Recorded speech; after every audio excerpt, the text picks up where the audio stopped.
a world where we have everything and it's still not enough, we're often left wondering, is this really it?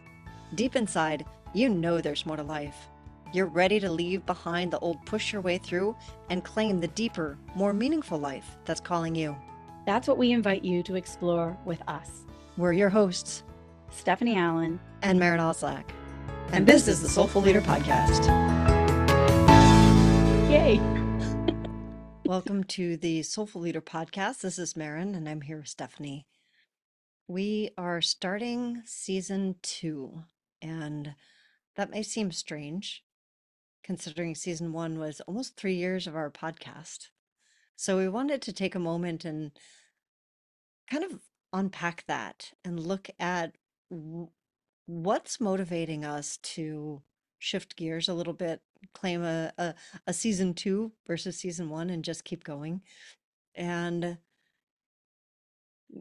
really move to the next level of what we're creating here together, Stephanie and I together, and with all of you together.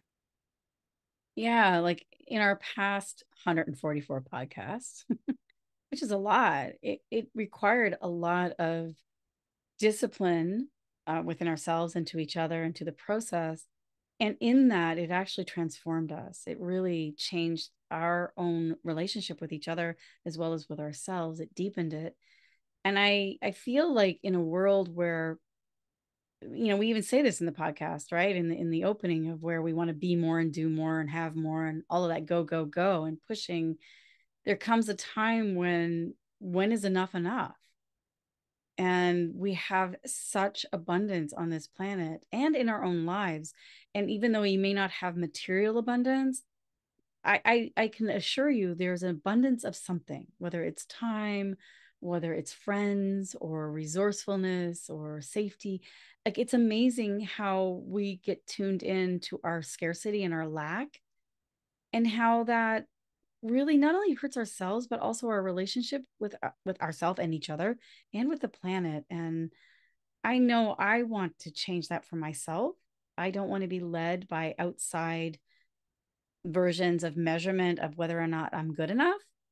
I want to tune into what is calling me to not only do. I think we focus a lot on the doing, but also becoming. And that's a different conversation.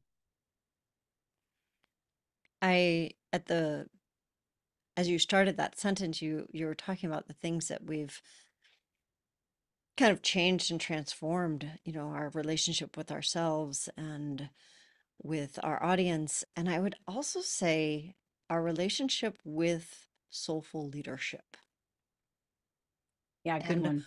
what that actually means to us, as we've had the honor and privilege of interviewing and talking to several soulful leaders. And as we've stepped further into that for ourselves, and at, just so the audience knows, one of the things that Stephanie and I have done over the last month is we have been sitting with the question and coming back to over and over again, what is a soulful leader?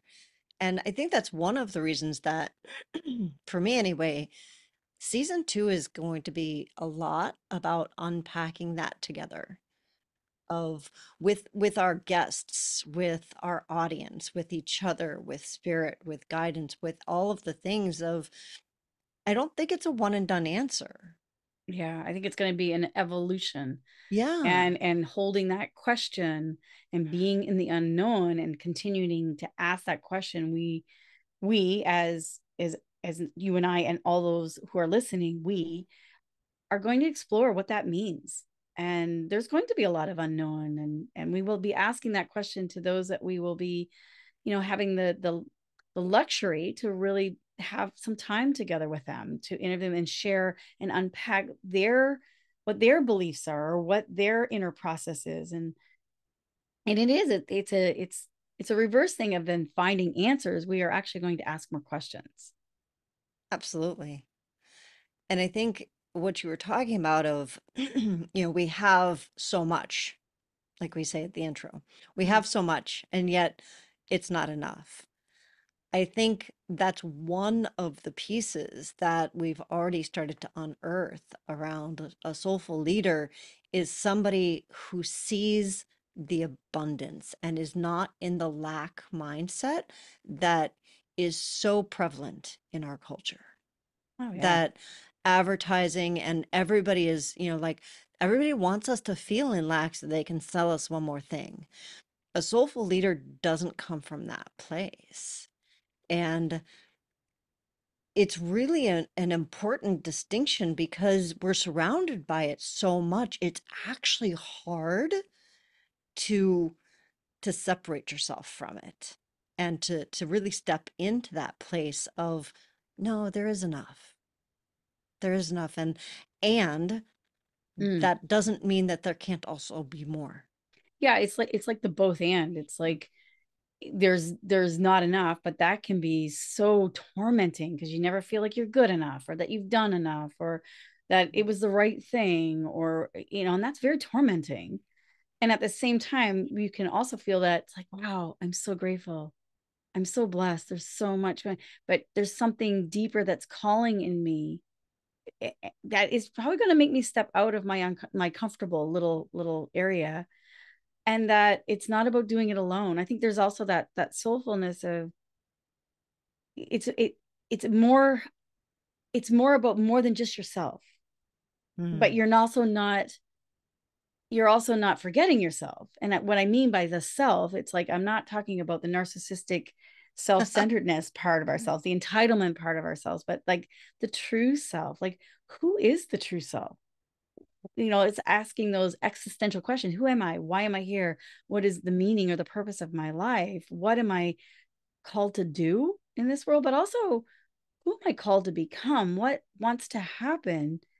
And not trying to figure it out, but also staying with that question so that you're present to what shows up and you're guided, kind of like a treasure map. It's like you don't necessarily know where the treasure is. You know there's treasure. You don't necessarily know how to get there. And it's going to require that you ask for help and that you let go of old adaptations of thinking and believing that, like one of the ones that Maren just said, not enough, of scarcity. Like you have to let that go and be vulnerable and invite people in and admit where, hey, I'm not so great over here. I need your help, and actually let the help come in and not have that story going on in your head of like, oh, what do they think of me? They think I'm this or they think I'm that, or they're trying to punish me. It's like really adopting a whole new way of being in a relationship that is trusting the unknown and trusting the higher call of one's life. I think that, well, there will be lots of podcasts where we go more deeply into each of these things that are kind of coming bubbling up here today. And one of the things you were just talking about of stories, I find that a soulful leader is always looking to up level the story. And it's not a one and done. Yeah.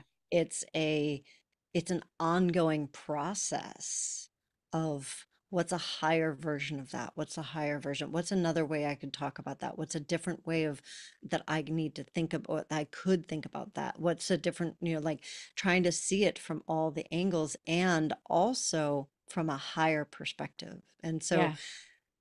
I'm really excited about this coming season. And I think a lot of the excitement is coming from that curiosity of what will we uncover and what will we create together with the audience, with spirit, with looking into what is a soulful leader with all of the people that we already have an exciting lineup of people to interview who are soulful leaders. And gosh, I'm just so looking forward to getting to know each of them and more about like what is the deeper, like when we started this, we had a really clear idea of a soulful leader and who we were talking to and what it meant. And even with that, that evolves. Mm-hmm.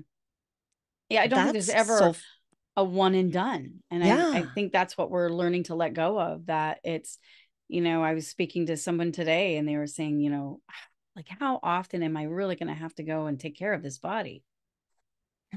And I'm like, well, it's not a one and done. Like if you're living and breathing and you're above ground, there's probably some love and care to be taken. And it's the same idea as a soulful leader. It's like, I don't think it's transcending that, hey, this is where I want to get to. And when I get there, I've arrived. Mm. And I think most of you that are listening, you may say, well, I can't, like, my life's pretty good. I've already arrived. And that's where the question comes in. It's like, okay, but there's more to my life. I'm still here. I'm healthy. Things are going well. What else? That's where we have to let go of our figuring it out and say, this is my goal setting, or this is my vision board, or it's like, well, I've got that, or this is happening for me. I'm pretty good.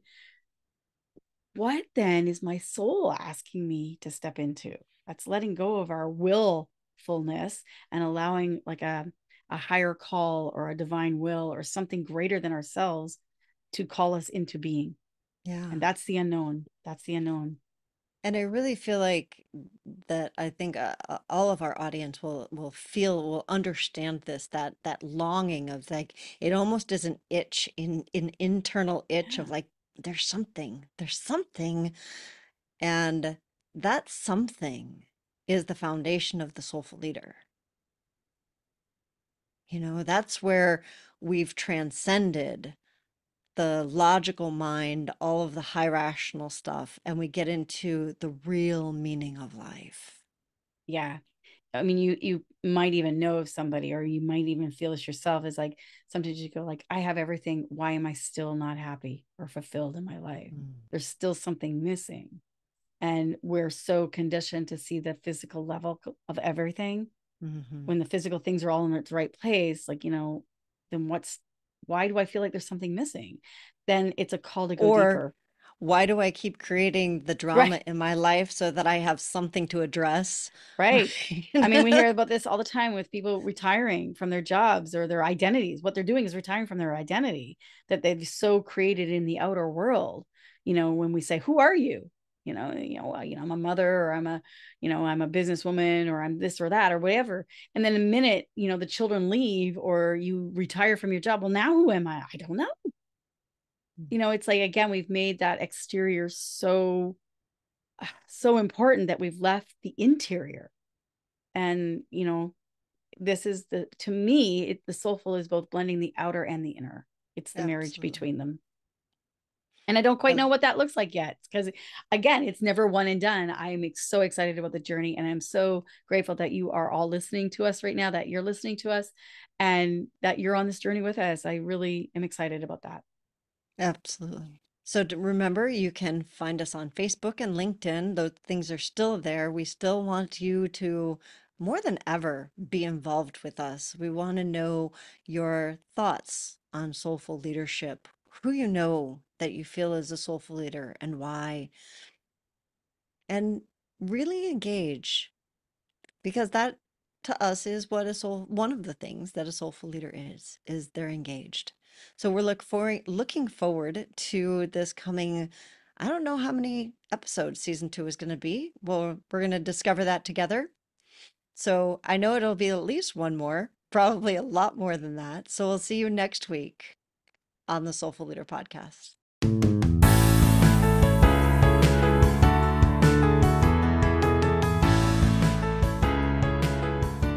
And that wraps up another episode of the Soulful Leader Podcast with your hosts, Stephanie Allen and Maren Oslack. Thank you for listening. If you'd like to dive deeper, head over to our website at thesoulfulleaderpodcast.com. Until next time.